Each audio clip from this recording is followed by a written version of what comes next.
AM Online TV.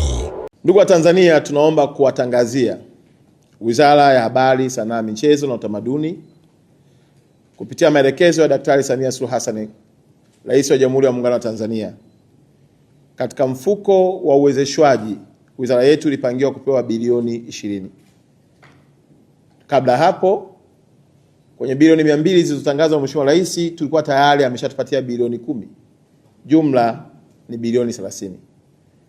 Lakini tumejiongeza na kuongea na benki ya CRDB kwa mfuko huo wa kumsapoti Daktari Samia Suluhu Hassan kuwawezesha vijana wa wizara yetu, nao watatoa bilioni 20 mpaka bilioni 30. Jumla tutakuwa na bilioni sio chini ya 50. Ya kwamba wizara iko tayari kuwawezesha vijana wote wenye ndoto, taaluma zao kupitia sanaa, kupitia habari, maana yake wakiwemo wasanii wetu, content creator, influencer, watu wa habari, watu wa mziki, watu maproducer wale.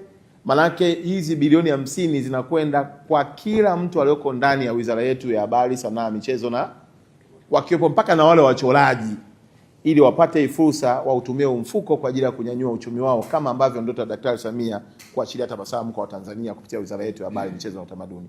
Lengo kubwa kwamba tunasubiri tarehe. Tumemwomba Mheshimiwa Rais wa Jamhuri ya Muungano wa Tanzania Daktari Samia Suluhu Hassan kuwa mgeni rasmi.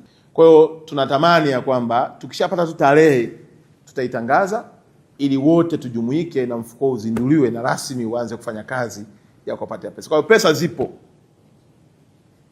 Uwezeshwaji umeshatengenezewa mazingira. Watu mmeshajisajili. Kichobaki ni uzinduzi ili hela iingie mfukoni na nyie mjenge uchumi wetu. Bilioni 50 kwa ajili ya mafanikio ni mapinduzi makubwa kwa wizara yetu.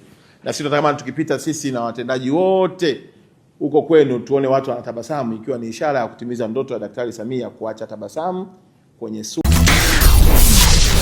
AM Online TV.